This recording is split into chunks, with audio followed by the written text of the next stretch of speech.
Hello नमस्ते, स्वागत है आपका स्वर्मा टाइम्स में और मैं हूं आपके साथ Khushi and you are watching the entertainment बस।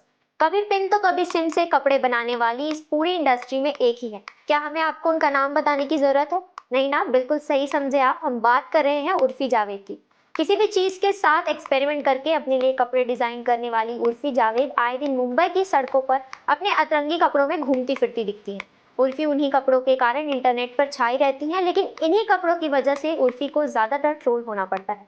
सोशल मीडिया से लेकर सड़कों तक लोगों के ताने उन्हें सुनने पड़ते हैं। उसके बाद भी उर्फी जावेद हंसती मुस्कुराती रहती है। लेकिन क्या आपने कभी सोचा है कि इस हंसती मुस्कुराती लड़की की इस मुस्कान के पीछे कितना दर्द छुपा है? नहीं ना, तो आइए आज जानेंगे कि आखिर क्या है उर्फी की broken childhood story. Urfi Javed की कहानी लखनऊ से शुरू होती है, जो कि उनका होम टाउन हो।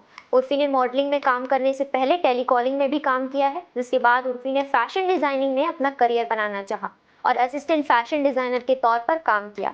जिसके बाद उर्फी अपना करियर मॉडलिंग में बनाने के लिए मुंबई आ गई, जहां पर सबसे पहले 2015 में उर्फी को टीवी सीरियल टेढ़ी मेढ़ी फैमिली में काम करने का मौका मिला। इसके बाद उर्फी को 2016 में चंद्र नंदिनी में काम करने का मौका मिला, जिसमें उनकी एक्टिंग को काफी पसंद किया गया, जिसकी वजह से उर्फी को कई टीवी सीरियल में काम करने का मौका मिला। लेकिन अब भी उर्फी को अपनी लाइफ में वो सक्सेस नहीं मिली थी जो वो पाना चाहती थी। 2021 में उर्फी की लाइफ का टर्निंग पॉइंट आया, जब उर्फी को बिग बॉस ओटीटी में काम करने का मौका मिला। इस शो की वजह से उर्फी की फैन फॉलोइंग बढ़ती चली गई और फिर उर्फी ने पीछे मुड़कर कभी नहीं देखा। साथ ही उर्फी को इस साल कई पंजाबी म्यूजिक एल्बम्स में भी काम करने का मौका मिला। हाल ही में उर्फी ने एमटीवी स्पिट्सविला सीजन 14 में पार्टिसिपेट किया। बता दें कि उर्फी की मदर का नाम जकिया सुल्ताना है। इसके साथ ही उनका एक भाई है और दो बहनें भी हैं। उर्फी ने कभी अपने फादर का जिक्र नहीं किया। आज चाहे कैमरे के सामने कितनी भी बिंदास रहती हो उर्फी, पर उनके जीवन में एक ऐसा समय था जिसमें उन्होंने काफी दर्द झेला है।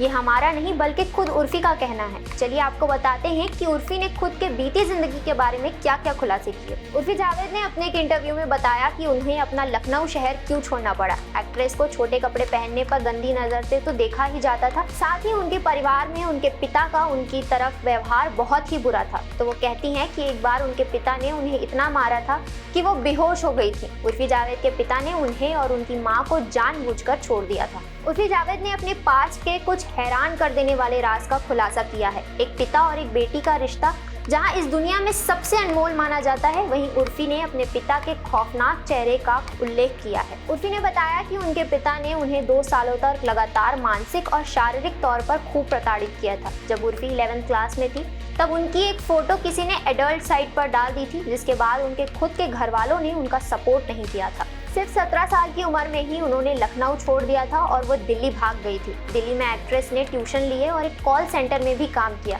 जिसके बाद वो मुंबई चली गई। मुंबई में उनके पास पैसे नहीं थे, जिसकी वजह से उन्हें छोटे जॉब्स करने पड़े, ऑडिशन और इंटरव्यू देने पड़े, लेकिन इसके बाद भी उनकी दाल नहीं गली। बिग बॉस ओटीटी से भी जब उर्फी एक हफ्ते में एविक्ट हो गई, तो एक्ट्रेस ने फैसला किया कि वो अब अपने कपड़ों के साथ एक्सपेरिमेंट करेंगी, क्योंकि उन्हें वो पसंद है। साथ ही एक इंटरव्यू में उर्फी ने बताया कि उनकी जिंदगी में आने वाली परेशानियों से वह इतनी परेशान हो गई थी कि उन्होंने सुसाइड करने का फैसला किया था। एंड मौके पर उर्फी जावेद रुक गई और फिर उन्होंने फैसला कर लिया कि वो कभी भी अपनी दिक्कतों के आगे नहीं झुकेंगी।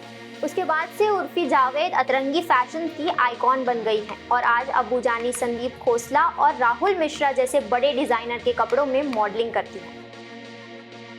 तो ये थी उर्फी जावेद की कहानी। फिर होगी आपसे मुलाकात एक नई कहानी के साथ। तब तक के लिए थोड़ा सा वेट, थोड़ा सा इंतजार। नमस्कार।